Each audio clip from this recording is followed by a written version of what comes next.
오늘날 예수 그리스도를 믿고 있는 청년들이 가지고 있는 가장 큰 고민 중에 하나라고 한다면 바로 이 거룩의 문제입니다. 거룩의 문제. 우리는 누구나 죄를 짓고 싶지 않습니다. 그러나 우리 속에 있는 이 본능이라는 게 있죠. 본능. 죄에 대한 본능. 그리고 또 주위 환경들, 또 주위 친구들의 왜곡된 가치관들, 이런 것들이 우리로 하여금 죄를 짓지 않고는 견딜 수 없게 그렇게 만듭니다. 그래서 우리가 거룩하게 살고 싶지만 그게 잘 안 됩니다. 내 속에 있는 본능, 세상의 유혹, 그리고 나를 또 쓰러뜨리려고 하는 마귀의 시험, 이런 것들이 같이 합작이 되면서 정말 나로 하여금, 우리 자신으로 하여금 하나님 앞에 거룩하게 사는 것이 힘들게 만드는 것이죠. 내우외환이라 할까요? 안으로도 고통이 있고 밖으로도 시험이 있고 참 힘들게 되어 있습니다. 본능대로 살고 죄를 지어버리면 편한데 문제는 뭐냐? 죄책감이 남는 것이죠. 하나님 앞에 참 마음이 괴로운 것이죠. 그래서 어떻게 보면 예수님을 믿고 난 뒤부터 삶이 평안해지고 더 행복해져야 되는데 어떤 면에서는 예수님을 믿고부터 그때부터 삶이 힘들어지는 부분이 있습니다. 그것은 뭐냐? 죄하고 싸워야 되기 때문이죠. 예수님 믿기 전에는 그냥 죄 지어버리고 남들 하는 대로 살아버리면 그냥 편한데 예수님을 믿고 나면 그렇게 살 수가 없잖아요. 그러니까 내 속에 투쟁이 일어나는 것이죠. 그래서 참 힘들어지는 것이 있습니다. 여기 보면은 토마스 아 캠퍼스라는 유명한 그리스도를 본받아 그 책을 쓴 분도 이런 말을 했어요. 읽어보겠습니다. 사람이 더 영적으로 살려고 애쓸수록 이 땅에서의 삶은 더욱 고통스러운 것이 된다. 왜냐하면 그는 인간 부패로 인한 결점들을 더 잘 인식하고 또 분명하게 보기 때문이다. 예, 마치 깨끗한 옷을 입은 사람이 더러운 때를 잘 타고 더러워지는 것을 빨리 인식하듯이 우리가 거룩하고 정결한 심령이 되고자 하면 더더욱 많은 그런 죄의 유혹들이 있다는 것이죠. 유명한 청교도 신학자인 존 오웬도 이런 말을 했습니다. 읽겠습니다. 하나님을 최우선으로 추구하는 사람은 죄의 강한 저항에 부딪힐 것이다. 그렇죠, 그죠? 그래서 대충 하나님 쪽에도 다리를 걸치고 세상에도 다리를 걸치고 적당히 살려고 하는 사람은 뭐 이렇게까지 고민할 필요가 없을 수도 있습니다. 그러나 진짜 하나님 뜻대로 살려고 진짜 하나님 원하시는 삶을 살려고 몸부림치는 사람은 이런 죄의 문제로 인한 고통을 받게 됩니다. 그러나 아무리 그 고통이 힘들더라도 우리는 이 투쟁을 포기해서는 안 됩니다. 왜냐? 그리스도인의 능력은 바로 거룩에서 나오기 때문이죠. 그리스도인의 능력은 바로 거룩에서 나온다는 것이죠. 우리가 영적 싸움을 하게 됩니다. 원하든 원하지 않든 우리는 영적 싸움의 한복판에 들어가 있어요. 왜냐하면 마귀가 이미 예수님을 믿게 되면 우리를 그냥 놓아두지 않기 때문에 내 속에서 내 삶의 자리에서 늘 영적 싸움이 있습니다. 그래서 성경은 뭐라고 했느냐면 갑옷을 입어라. 전신 갑주를 입어라. 이렇게 하겠거든요. 그래서 우리가 영적 싸움에서 이기기 위해서는 전신 갑주를 입어야 되는데 문제는 뭐냐? 우리가 거룩하지 않으면 나도 모르는 사이 그 갑옷에 구멍이 뚫린다는 것이죠. 그럼 그 자리가 치명적인 약점이 되는 것이죠. 그럼 거기에 마귀의 불화살이 날아올 때 우리는 당할 수밖에 없다는 것입니다. 성경에 나오는 삼손의 이야기를 우리는 기억합니다. 삼손, 대단한 사람이죠. 힘이 아주 센 사람입니다. 그래서 이 삼손의 이름을 따서 가방이 나왔죠. 가방이. 샘소나이트라는 가방 여러분 아시죠? 이게 삼손의 이름을 따서 나온 가방이에요. 튼튼하다 이거지. 안 부서진다 이거죠. 이 삼손은 아주 강한 사람입니다. 근데 삼손이 그냥 강한 게 아니라 하나님이 그런 힘을 주셨어요. 삼손 자체는 뭔가 타고난 그런 아주 괴력이 있었던 건 아니에요. 어떻게 보면 좀 평범한 사람이었을 수도 있는데 평범하진 않았겠죠. 손이 3개니까 삼손. 예, 농담입니다. 예, 진짜 손이 3개라고 생각하는 아이들이 있는 것 같아서. 자, 그래서 여러분 삼손이 이기지 못한 사람이 네팔 사람들이잖아요. 팔이 4개라서. 예. 자, 어쨌든 이 삼손은 손이 3개였던 건 아니에요. 그냥 우리 같은 평범한 사람이었는데 하나님이 힘을 은사로 주셨어요. 은사로 힘을 주셨어요. 엄청난 괴력을 소유한 사람이죠. 사자를 막 잡아 찢어 죽일 정도로 엄청난 괴력을 소유한 사람입니다. 삼손은 특별히 나시린이었습니다. 나시린. 하나님이 특별히 구별해 놓은 사람이었어요. 나시린은 독주를 금하고 그죠? 또 머리를 기르고 이 하나님께 구별되었다는 표시입니다.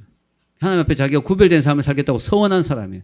그래서 하나님이 그에게 그런 특별한 은사를 주신 것이죠. 이 은사는 하나님의 영광을 위해서 사용해야 했습니다. 그런데 삼손은 그 힘을 이방 여자를 얻는 데 사용했죠.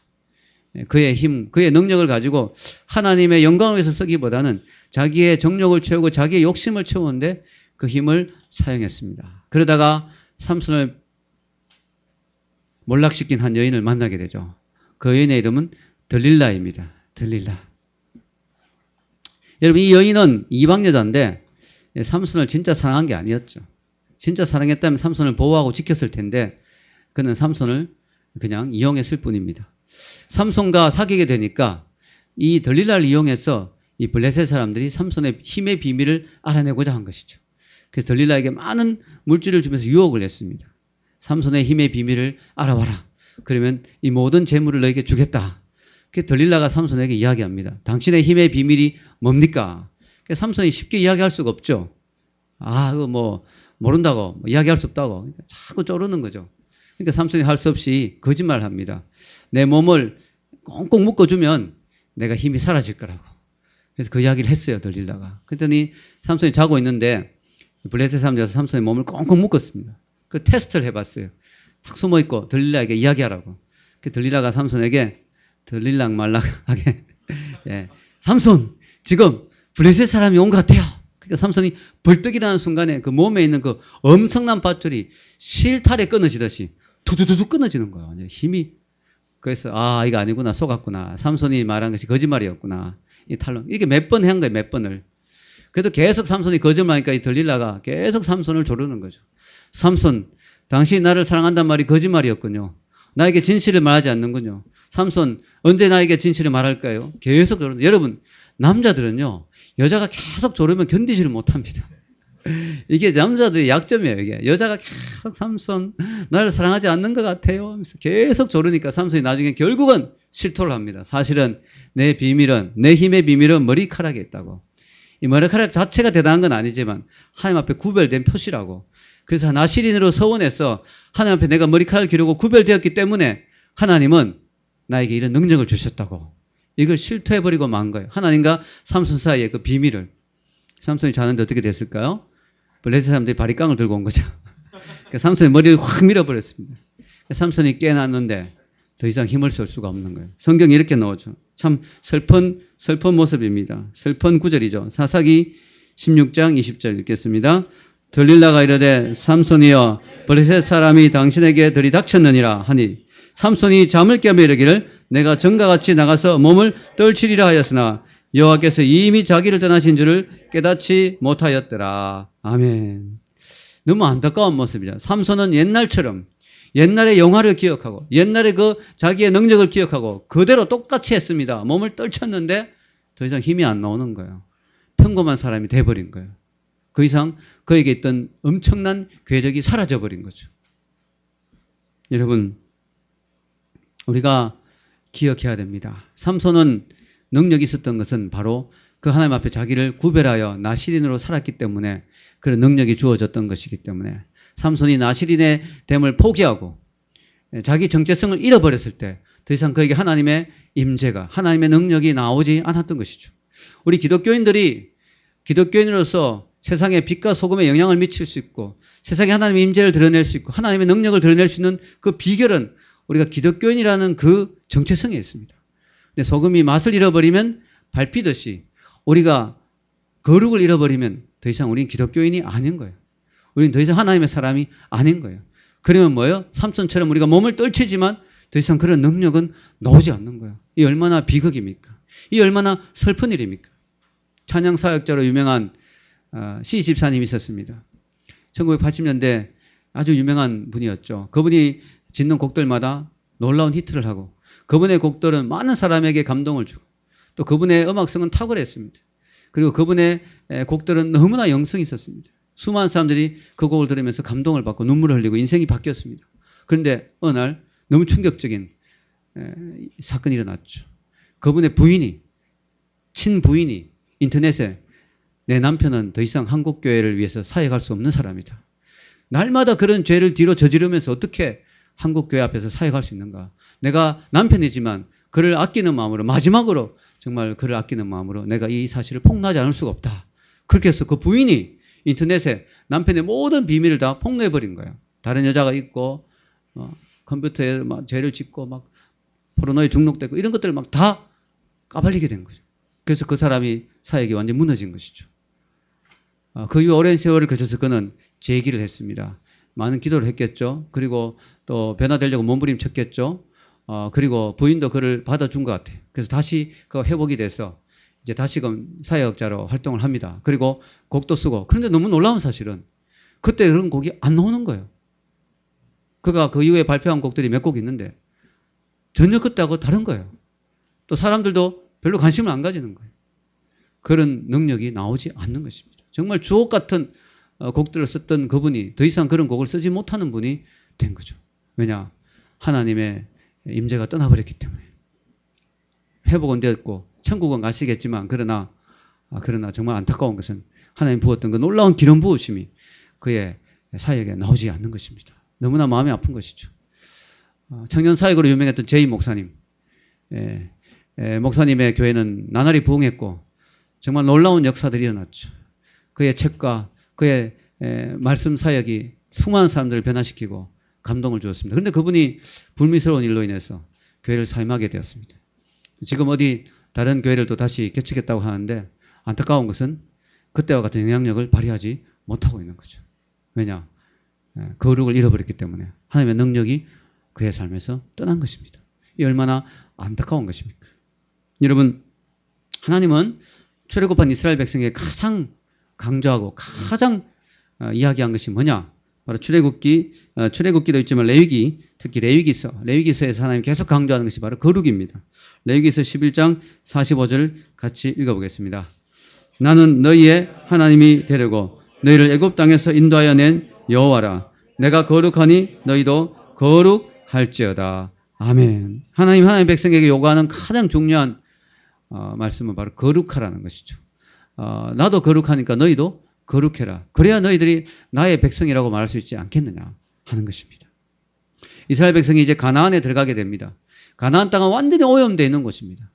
그래서 하나님은 가나안 땅에 들어가기 전에 이스라엘 백성에게 신신당부하시는 거죠. 거룩해라.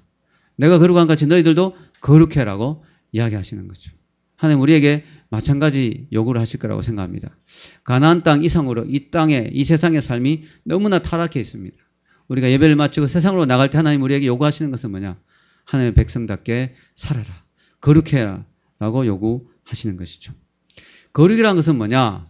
거룩이라는 것은 어떤 사람이나 사물을 신성한 용도로 쓰기 위해서 일상적이고 세속적인 것으로부터 따로 구별하는 것, 구별해 놓는 것을 거룩이라 합니다.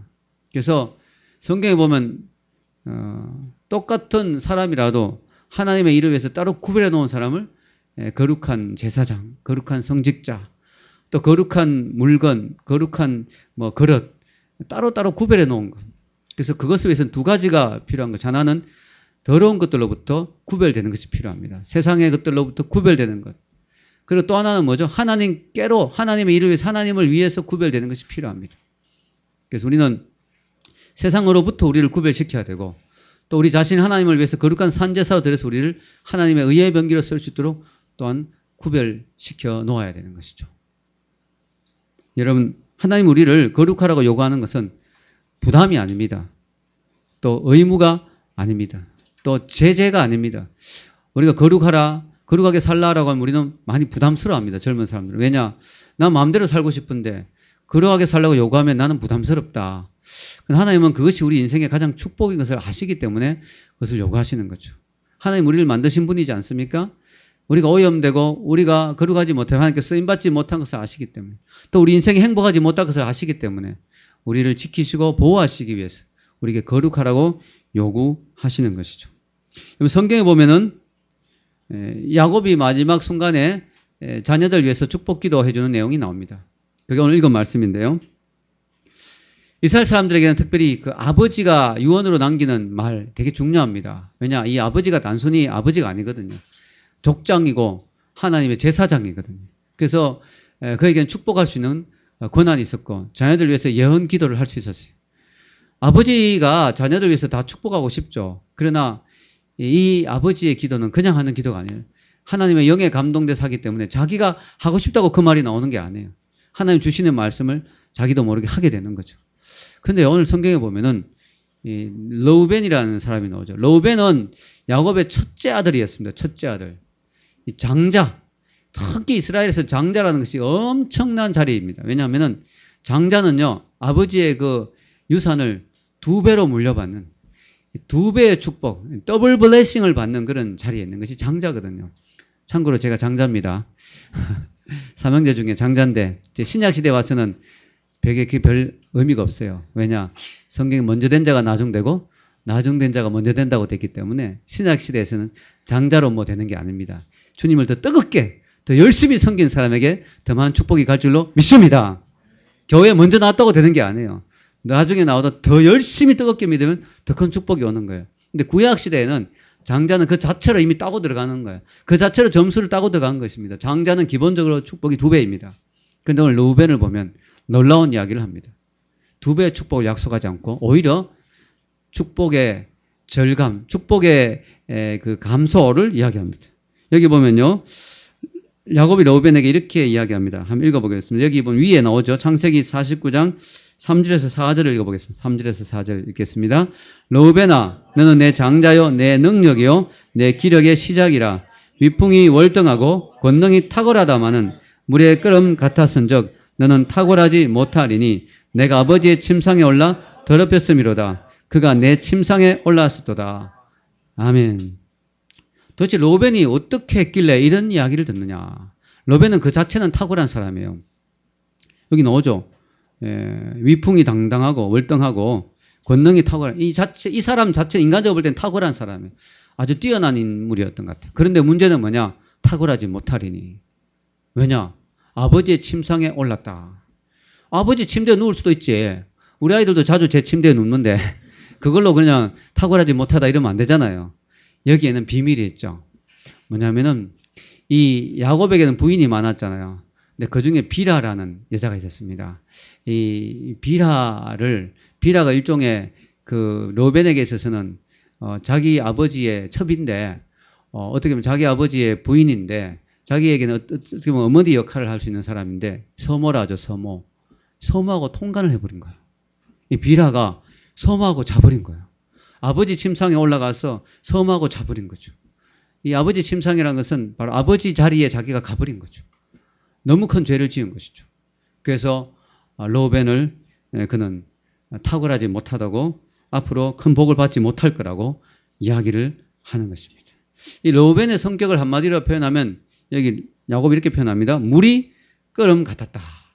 물이 탁 끓어오는 모습을 생각해 보십시오. 이 르우벤에게는 이런 면이 있었던 거죠. 르우벤은 성격이 이 성품이 흥분을 잘하고 충동적인 그런 게 있었다는 거죠. 특별히 아마 이 정욕을 잘 통제 못하는 이런 면이 있었던 것 같아요. 그래서 르우벤은 그냥 흥분되면 그냥 자기 소모하고도 자버리는 이런 모습이 있었던 것 같습니다.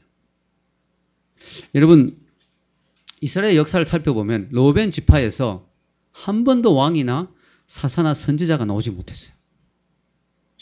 그리고 출애굽하고 난 뒤에 딱 한 번 다단과 아비람이라는 그런 지도자가 나왔는데 이 사람들도 고라당 모세를 반역하는 고라당에 충동적으로 가담했다가 같이 멸망하고 말았습니다. 이 르우벤 지파에서는 인재가 나오지 못했어요. 너무나 안타까운 거죠. 왜냐? 첫 번째 장자인데 2배의 축복을 받아야 될 가장 많은 인재가 배출돼야 될 그 지파에서 아무도 위대한 사람이 나오지 못했습니다. 왜냐? 바로 르우벤의 죄악 때문에, 르우벤이 거룩하지 못했기 때문에 그의 가문에서 위대한 사람이 나오지 못한 것이죠. 여러분, 물의 끓음 같은 거, 특히 젊을 때는 우리의 그 마음속에 이성적 본능이 물에 끓는 것 같이 그렇게 올라올 때가 많습니다. 이 젊을 때는 그럴 때가 많거든요. 그게 젊은 거죠. 그런데 문제는 뭐냐? 내가 끓어오른다고 그걸 그대로 다 발산하면 안 된다는 거죠. 통제되어야 된다는 것이죠. 특별히 성은 통제되어야 되는 것이죠. 성은 그 자체로 하나님의 거룩한 선물입니다. 너무나 축복이죠. 하나님은 남자와 여자를 하나님 만드셨고 성이란 선물 하나님 인간에게 주셨어요. 그것은 너무나 귀한 축복인데 문제는 뭐냐? 그것이 통제되지 않으면 재앙이 된다는 것이죠. 여러분, 마치 불과 같습니다. 불은요, 통제될 때 안전하고 귀한 것이죠. 불이 얼마나 좋습니까? 우리 인간에게. 불이. 여러분, 불이 가스레인지에 들어가 있으면 요리를 할 수 있잖아요. 된장찌개가 보글보글 끓을 때 얼마나 맛있습니까? 군침이 돌죠. 불이 없으면 그건 안 되는 거예요. 너무 귀한 거죠. 벽난로에 불이 있을 때 얼마나 겨울에 따뜻합니까? 그런데 이 불이 만약에 벽난로 밖으로 튀어나왔다. 가스레인지 밖으로 튀어나왔다. 재앙이죠. 홀라당 태워 먹는 것이죠. 여러분, 통제되지 않는 불, 산불이 그런 거죠. 산불을 한번 생각해보세요. 얼마나 무섭습니까? 얼마나 위험합니까? 산불이 통제되지 않는 불입니다. 아무도 통제할 수가 없어요. 그 불이 막 번질 때 큰 재앙이 옵니다. 여러분, 2007년도에 캘리포니아에 산불이 일어났는데요. 그 피해액이 얼마인지 아세요? 1조 원이었습니다. 1조 원. 산불의 피해액이 그렇게 큰 거예요. 너무너무 엄청난 거죠. 성이 통제되지 않으면요, 재앙이 되는 거죠. 대통령이 미국에 나갔는데 같이 따라갔던 수행원이 그거 조금 통제 못해가지고 국가적인 재앙이 왔잖아요. 얼마나 지금 나라가 시끄럽습니까? 너무너무 무서운 것입니다. 여러분, 하나님 그래서 우리를 성을 이 물이 끓어오른 같은 이런 욕정을 결혼이라고 하는 그 울타리 안에서 쓸 수 있도록 우리에게 결혼 제도를 주신 거예요. 이 성은 결혼 안에서 통제되어서 사용되어 져야 되는 것이죠. 성경에 로벤과 아주 대조적인 사람이 한 명 나옵니다. 그 사람이 바로 누굴까요? 제목에 나오죠. 누굴까요? 요셉입니다. 요셉. 이 요셉이 왜 위대했느냐? 요셉도 똑같은 젊은 청년으로서 로벤과 같은 똑같은 그런 욕구가 있었을 거예요. 그러나 요셉이 참 위대한 게 뭐냐? 그는 그것을 잘 통제했다는 것이죠. 요셉은 노예로 팔려갔잖아요. 애굽에 노예로 팔려가서 보디발의 아내의 유혹을 받았습니다. 계속 집요한 유혹. 여자가 집요하게 유혹하면 그거 무섭다 그랬죠, 제가. 그래서 그 집요한 유혹을 받았는데 요셉은 뭐예요? 그것을 통제했습니다. 그것을 잘 컨트롤했습니다. 요셉이 형들의 미움을 받았던 이유도 형들의 잘못을 고자질했기 때문이죠. 바로 르우벤의 죄를 아마 야곱이 알았던 이유가 바로 요셉이 그것을 일러 바쳤기 때문이라고 생각합니다. 고자질하는 게 좋진 않지만 요셉에게는 그게 용납이 안 된 거예요. 어떻게 저럴 수가 있는가? 거룩하게 살고 싶어하는 거 요셉에게는 그것이 이해가 안 되는 거죠. 그래서 요셉이 그런 이야기를 아버지에게 아마 한 것 같습니다. 여러분, 성경에 보면은 요셉이 아들이 둘이 있는데요. 에브라임과 므낫세입니다. 이스라엘의 12지파, 여러분 르우벤이 이스라엘의 장자로서 12지파 중에 최고의 자리에 있을 그런 큰 축복의 기회를 얻었지만 르우벤은 별로 장자의 축복을 못 누렸고요. 오히려 요셉의 아들이 에브라임과 므낫세인데요. 요셉의 아들들이 두 지파를 형성합니다. 원래 요셉 지파라고 돼야 되잖아요. 이스라엘 12지파 중에 요셉 지파 있습니까? 없어요. 어떻게 되냐면 요셉의 아들 에브라임과 므낫세가 한 지파씩 한 거예요. 그게 두 지파가 돼버린 거예요. 바로 장자의 축복, 두 배의 축복을 요셉이 받아 누린 거예요. 성경에 그것이 나와 있습니다. 역대상 5장 1절 읽겠습니다.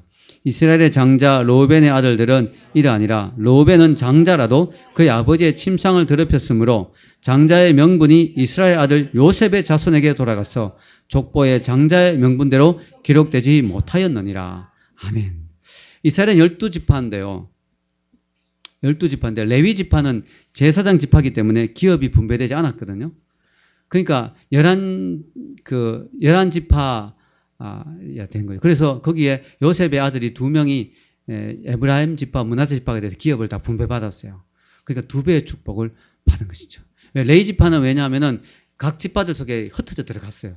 왜냐하면 제사장을 다 해줘야 됐기 때문에 다 흩어 들어갔고, 그래서 레위 지파는 기업을 누리지 못했어요. 하나님 자신이 이야기했어요. 내가 너의 기업이다. 레위 지파에게는. 그래서 목사님들, 교역자들이 보통 부자가 별로 없잖아요. 가난하잖아요. 근데 하나님이 기업인 거예요. 할렐루야. 그러니까 레위 지파에게 하나님이 기업이 되셨어요. 레위 지파는 섭섭하지 않아요. 대신에 레위 지파가 빠졌기 때문에 한 지파가 남는 거죠. 거기에 요셉 지파가 두 지파가 들어간 거예요. 두 배의 축복인 것이죠. 그래서 참 놀라운 것이 르우벤 지파가 사실은 두 배의 축복을 누려야 했지만 요셉 지파가 두 배의 축복을 누렸습니다. 그것은 바로 르우벤은 타락했고 요셉은 거룩하게 살았기 때문이죠. 우리가 거룩에 대해서 이야기할 때 꼭 짚고 넘어가야 될 것이 있죠. 바로 혼전순결이죠. 혼전순결. 오늘 청년들이 이성과 사귀면서 결혼 전에 성적인 관계를 맺는 비율이 점점 늘어나고 있죠. 또 심지어는 동거에 들어가기도 합니다. 그러나 이건 하나님 보시기에 아름답지 못한 모습이죠. 어떤 사람은 그렇게 이야기합니다. 뭐 어차피 결혼할 거니까. 네, 여러분, 그런데 알 수 없잖아요. 이 결혼이라는 것은 결혼식장에 들어갈 때까지 모르는 거예요. 결혼식 날 전날 도망간 신부도 있어요. 알 수 없는 거예요. 여러분, 결혼하기 전까지는 알 수 없는 것입니다. 그리고 그 사람과 결혼하더라도 성적인 데 먼저 눈을 뜨게 되면 영적으로 친밀감을 이렇게 형성할 수 있는 기회를 놓치게 되는 거죠. 여러분, 오케스트라가 음악을 연주할 때 북소리가 너무 시끄럽게 되면은 아름답고 또 갸냘프고 그리고 섬세한 플룻 소리가 들리지 않게 되죠. 여러분, 우리가 남자와 여자의 관계에 있어서 정말 이 아름다운 우정, 이 부부관계도 우정에 기초해야 되거든요. 아름다운 우정의 관계를 발전시키고 영적인 관계의 친밀감을 발전시켜서 거기 바탕에 결혼해서 그런 어떤 성적인 관계로 나가야 되는데 먼저 이런 것이 발달되게 되면 아름답고 친밀한 우정을 만들 수 있는 기회를 잃게 되는 것입니다. 청년사역 전문가인 박수홍 장로님은 젊은 그리스도인들을 위해서 이런 이야기를 합니다. 성에 관한 이야기를 하는데 이렇게 말합니다. 어린아이는 바닷가에 어린아이들끼리 가서는 절대로 안 됩니다. 그렇죠? 여러분, 바닷가에 어린아이들 둘이 보내놓으면 큰일 나죠. 첨벙첨벙 바닷속으로 들어가다가 마침내 깊은 물에 빠져 허우적될 수 있습니다. 결혼하지 않은 커플들이 어린아이와 같다는 거죠. 결혼하지 않은 커플들은 아직 성의 영역에 들어가지 않는 것이 자신과 상대방을 지키는 유일한 길임을 알아야 합니다. 성이란 바다에 뛰어들어 몸을 적셔보고 싶지만 한번 몸을 적시면 또다시 적시고 싶은 게 바로 그 바다라는 사실을 알아야 합니다. 근데 요즘 젊은이들이 이런 부분에 대한 분명한 개념이 없습니다. 심지어 그리스도인 청년들도 예외가 아닙니다. 혼전수기를 이야기하면 고리타분한 이야기라고 생각합니다. 참 안타까운 건요. 오늘날 이 잘못된 결혼이란 테두리 안에서 성적인 문제로 인해서 임신하는 사람들이 참 많습니다. 심각합니다. 미국에서 1년에 150만 건의 낙태가 이루어진다고 하죠. 150만 건. 우리나라에서 1년에 태어난 아이들 숫자가 몇 명쯤 되는지 아세요? 한 50여만 명 됩니다. 50만 명 정도. 근데 낙태로 엄마 뱃속에서 강제로 죽여서, 낙태란 게 여러분 말이 쉽지, 아이를 죽여서 산산조각 분해해서 끄집어내는 거거든요. 끔찍한 겁니다. 이 낙태로 1년에 죽는 우리나라의 아이들 숫자가 150만 명에서 200만 명쯤 됩니다. 그러니까 무슨 말이냐면 4명 정도 임신하면 그중에 1명만 빛을 보고 3명은 죽어서 나온다는 거예요. 이게 미국하고 숫자가 비슷한데 미국의 인구가 우리보다 훨씬 많잖아요. 우리나라는 세계 1위입니다. 미국의 6배 숫자입니다. 낙태 숫자가. 하나님 우리나라 어떻게 복을 줄 수 있겠습니까? 우리나라가 이렇게 거룩하지 못한 나라가 됐는데. 여러분 너무너무 심각한 이야기라고 할 수가 있습니다. 여러분 성경에 이렇게 나오죠. 성경에 말라기서 2장 15절 읽겠습니다. 시작.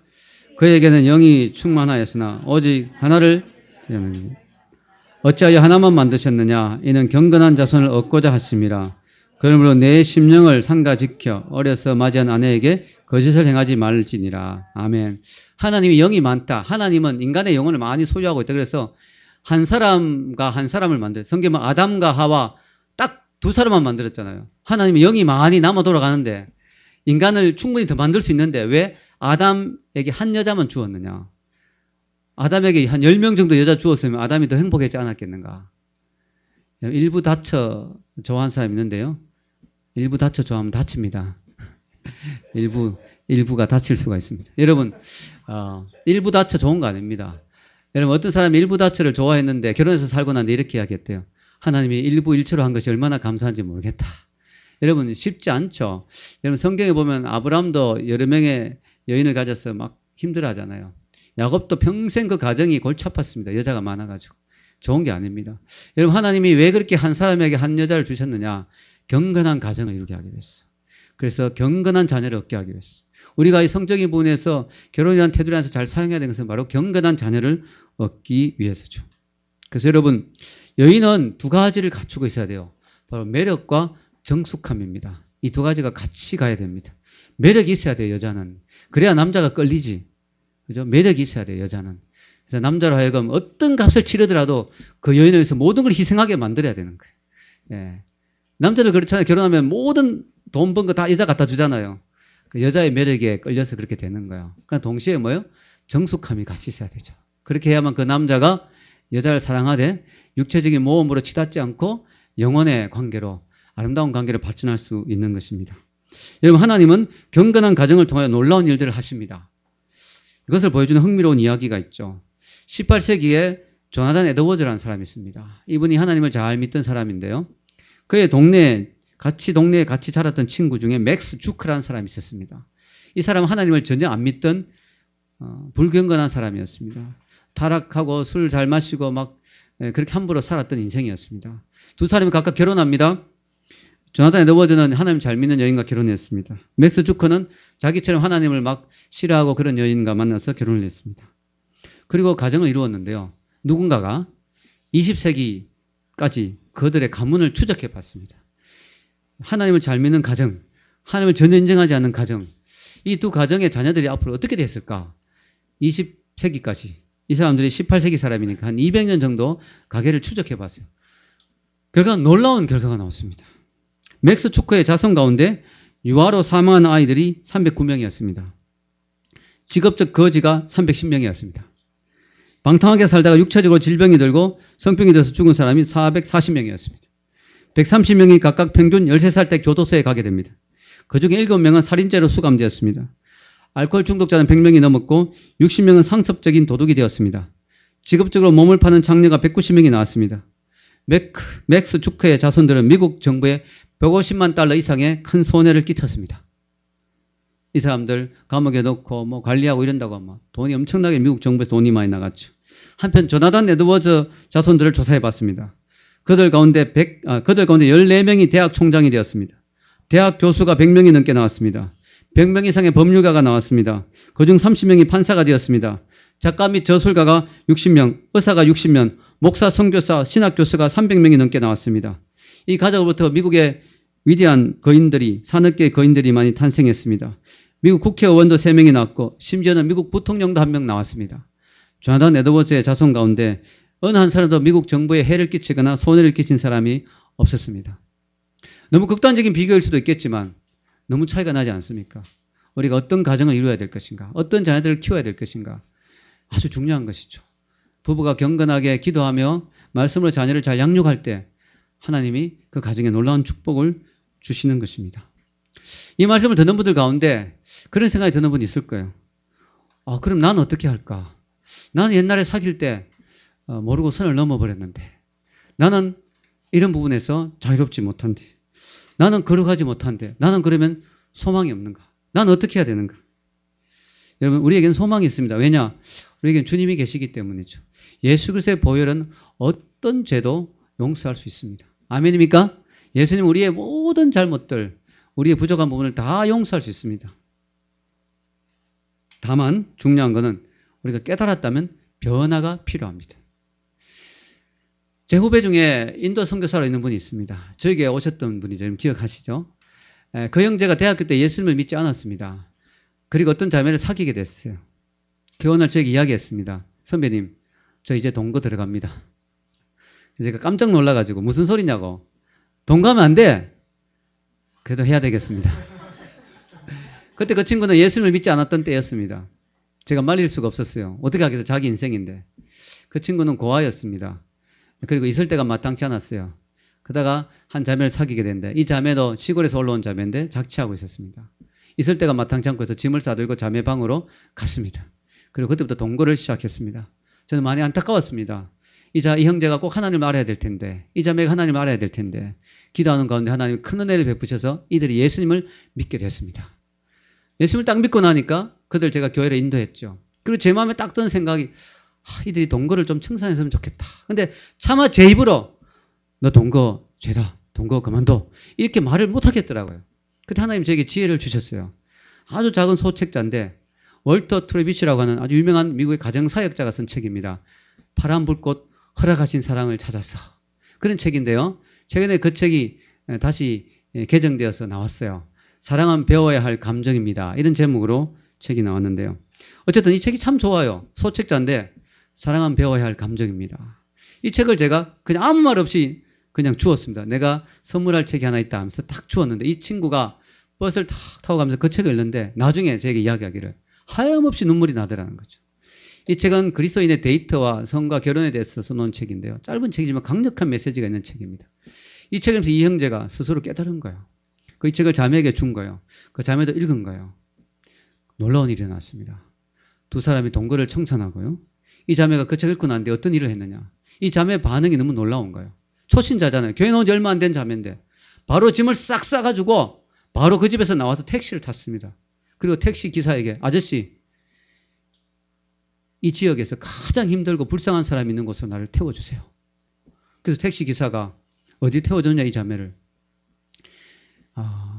정신지체 또 신체적으로 지체 이런 아이들이 있는 그런 아이들을 수용해서 키우는 그런 고아원 비슷한 데가 있어요. 그런 데를 태워준 거예요. 이 자매 거기서 내려서 바로 들어갔습니다. 들어가서 거기서 6개월 동안 봉사를 하십니다. 그리고 봉사하면서 성경을 십독을 합니다. 이 형제는 이 자매와 이제 동거를 청산하고 매주 교회를 열심히 나옵니다. 그리고 이 자매를 매주 가서 면회를 합니다. 만나러 가는 거죠. 저도 몇 번 따라가 봤어요. 너무너무 힘든 아이들이에요. 이 자매는 헌신적으로 봉사합니다. 하나님 앞에 자기가 바로 서고 싶다고. 그 모습이 너무너무 아름다운 거죠. 그래서 제가 6개월 후에 그 자매가 이제 나오게 됐습니다. 나오면서 제가 결혼을 주선해 주었습니다. 그때 대구 동부교회 아주 교회를 너무 새롭게 잘 지어가 깨끗하고 멋있는 교회 제가 담임 목사님과 특별히 부탁해서 고하니까 좀 많이 와달라고 했어. 사람들도 많이 오고 했어. 우리 동아리의 후배들도 많이 가고 축가도 불러주고 하면서 그렇게 결혼식을 주선해 주었습니다. 결혼식 축가를 부르는데 이 형제가 얼마나 우는지요.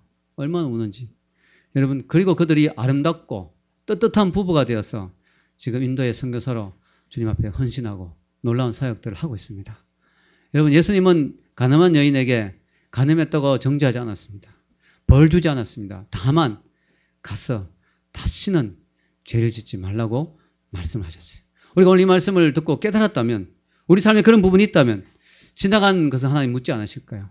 우리가 주님 앞에 회개하고 다시는 그런 삶을 살지 않으면 되는 거예요. 우리가 결혼 전까지 선을 꺼놓고 그렇게 만나면 되는 것입니다. 그러면 우리가 결혼이 더 거룩하고 순결하고 아름다운 결혼이 될 것입니다. 여러분 거룩이라는 이 주제는요 쉽게 다룰 수 있는 주제는 아닙니다. 왜냐하면 우리 삶에서 정말 거룩하게 살려면 너무너무 힘들거든요. 몸부림을 쳐야 되기 때문이죠. 그러나 여러분 그것 자체가 축복이에요. 왜냐? 우리가 거룩하고 싶어서 몸부림 친다는 것 자체가 우리가 거듭났다는 증거이기 때문이죠. 거듭나지 않은 사람은 이런 고민을 하지 않습니다.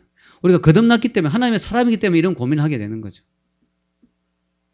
여러분 하나님 우리에게 완벽함을 요구하시는 것은 아닙니다. 왜냐? 우리 인간은 육체를 가지고 있기 때문에 완벽하게 거룩하게 살 수가 없어요. 그러나 우리가 노력하는 모습을 보기 원하시는 거죠. 우리 하나님의 사람이라면 우리 육체 소욕을 통제하고 다스릴 필요가 있습니다.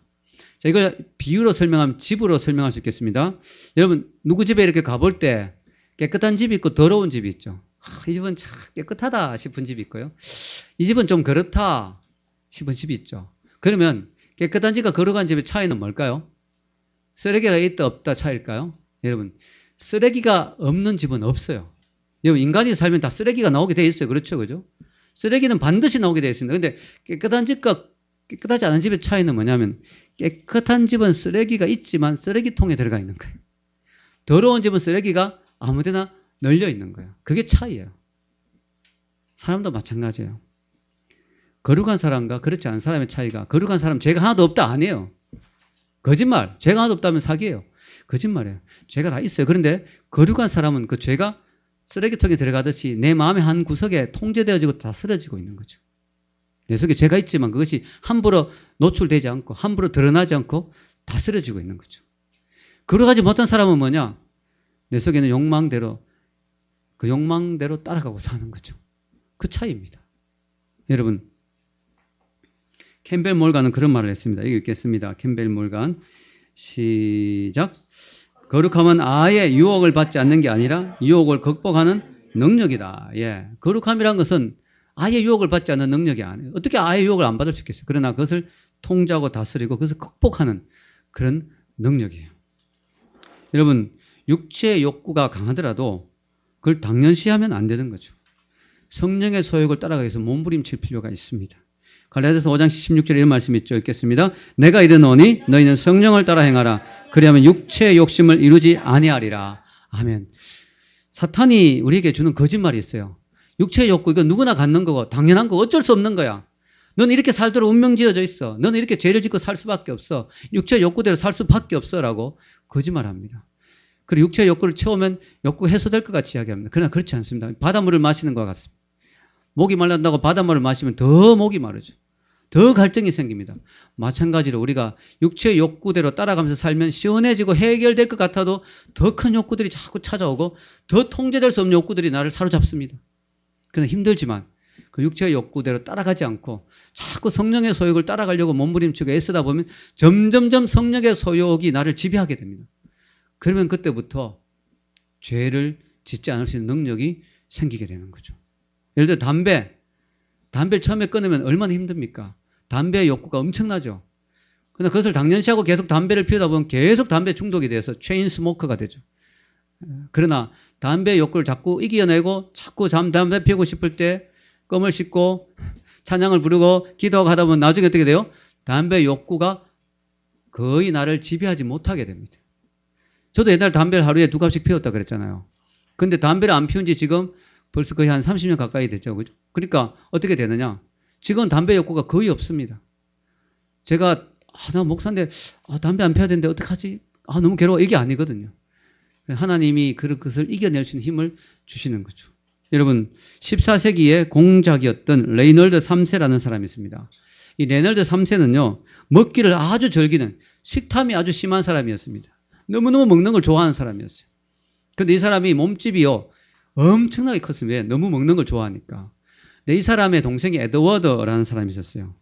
이 레이널드의 동생이 에드워드가 반역을 일으켜서 형과 이렇게 격렬한 싸움을 벌여서 레이널드의 군대를 물리치고 에드워드 동생의 군대가 이기게 됐습니다. 이 형을 마음대로 처리할 수 있게 된 거예요. 보통 사람 같으면 이제 형의 자리를 이제 차지했으니까 형을 죽이잖아요. 왜냐하면 다시 또 자기에게 반역하면 안 되니까. 근데 이 동생은 그렇게 하지 않았어요. 어떻게 차마 형을 죽이겠느냐.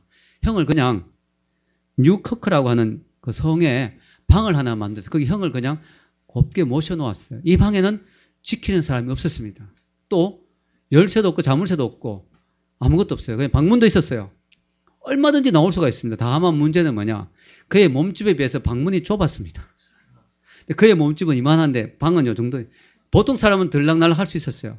근데 그는 힘든 것이죠. 그는. 그래서 어떻게 됐느냐. 형이 나오려면 얼마든지 나와 그랬어요. 자유를 얻고 싶으면 얼마든지 해. 그런데 형이 알았어 해. 그리고 형의 성격을 잘 아는 이 동생 에드워드는 날마다 진수성찬을 형에게 갖다 주었습니다. 이 실화예요, 실화. 너무 재밌죠. 형은 이걸 참으면 금식을 하고 다이어트를 하면 얼마든지 나갈 수 있는데 그걸 욕구를 견디지 못한 거예요. 음식 올 때마다 열심히 퍼먹습니다. 그래가지고 이 10년 동안 이 에드워드가 전쟁터에 나가서 죽게 돼요. 그때까지 계속 이 방에서 나오지를 못합니다. 계속 먹다 보니까. 결국 에드워드가 죽게 되니까 그 레널드 부하들이 방문을 부수고 형을 끄집어내게 되는데 나온 뒤에도 1년 안에 죽었습니다. 왜? 몸이 너무 비대해져서 건강이 악화돼서 죽고 말았습니다. 여러분, 저는 그 이야기가 너무 비극적이면서 너무 재밌으면서도 비극적인데요. 참 희한한 이야기죠. 그런데 이걸 보면서 뭘 생각하냐? 우리가 우리 육체의 욕구나 우리의 그 소욕대로 자꾸 따라가면 우리도 욕망이란 감옥 안에 스스로 갇히게 되지 않겠는가? 얼마든지 우리는 나올 수 있는데, 왜냐하면 예수님이 말씀하셨죠. 내가 내게 자유를 주었다. 너희가 진리를 알지 진리가 너희를 자유케 하리라. 예수님 우리에게 이미 자유를 주셨거든요. 그러나 그럼에도 불구하고 우리가 육체의 욕구가 요구하는 대로, 형이 계속 먹고 싶은 대로 계속 먹었을 때 그렇게 됐듯이 우리 육체의 욕구대로 계속 따라가기만 하다 보면 우리 스스로가 아무도 우리를 가둬놓지 않는데 우리 스스로가 이런 욕망의 덫에 걸려서 자유하지 못한 인생을 살다가 늘 죄의 노예, 욕망의 노예에 살다가 하나님 앞에 거룩하게 쓰임받지 못하고 자연으로 살지 못하고 죽게 되는 인생이 되지 않겠는가 하는 것이죠. 그래서 우리는 거룩을 추구해야 된다는 것이죠. 육체의 욕구를 이길 수 있는 능력을 추구해야 되는 것입니다. 결론을 내리겠습니다. 오늘 저는 거룩에 대해서 말씀을 나누었습니다. 오늘날 우리 기독교인들 가운데 가장 시급하게 회복해야 될 것이 바로 거룩입니다. 이 거룩을 회복해야 우리가 능력 있는 그리스도인의 삶을 살 수가 있기 때문이죠. 프란시스 셰퍼 박사님은 나부리 공동체를 세우신 분이죠. 젊은이들에게 신앙적 세계관을 불어넣었던 분인데 이분이 암이 들었어요. 암이 걸려서 죽게 됐는데 죽어가면서 마지막 외친 메시지가 그거였어요. 젊은이들이요, 행복을 추구하지 말라. 어떤 보면 이상한 메시지죠. 행복을 추구하지 말면 어떡하라는 거냐. 거룩을 추구하라. 우리는 행복하기 위해서 태어난 존재가 아니라 거룩하게 살기 위해서 태어난 존재다. 이런 메시지를 했다고 합니다. 여러분, 말세의 특징이 뭘까요? 마지막 종말의 특징이 성경에 읽겠습니다. 말세의 특징 읽겠습니다. 너는 이것을 알라. 말세에 고통하는 때가 이르러 사람들이 자기를 사랑하며 돈을 사랑하며 자랑하며 교만하며 비방하며 부모를 거역하며 감사하지 아니하며 거룩하지 아니하며. 이렇게 볼 때 오늘날은 확실히 말세죠. 말세의 특징은 거룩하지 않은 거예요. 사람들이 거룩하지 않은 거예요. 여러분, 우리가 말세를 당할수록 종말이 올수록 우리가 어떻게 살아야 될까요? 읽겠습니다. 끝으로 다른 번역에는 종말로 이렇게 되는데 종말로 읽겠습니다. 형제들아, 무엇에든지 참되며 무엇에든지 경건하며 무엇에든지 옳으며 무엇에든지 정결하며 무엇에든지 사랑받을 만하며 무엇에든지 칭찬받을 만하며 무슨 덕이 있든지 무슨 기림이 있든지 이것들을 생각하라. 마지막 종말의 때가 올수록 우리는 더 참되고 경건하고 또 정결하게 살 수 있도록 우리 자신을 잘 주님 앞에 드려야 될 줄 압니다. 여러분, 거룩하게 사는 건 쉽지 않습니다. 거룩하게 사는 방법은 성령의 소욕을 따라가고 오늘 말씀대로 보면 하나님의 말씀과 기도로 거룩하여짐이라. 하나님의 말씀으로 하나님 앞에 기도하는 삶을 통해서 우리는 거룩의 자리에 들어갈 수가 있는 것입니다. 우리 모두 오늘 말씀을 통해서 더욱더 거룩한 삶을 살기로 자신을 드림으로 말미암아 하나님께 귀하게 쓰임받는 그릇 되시기를 주의 이름으로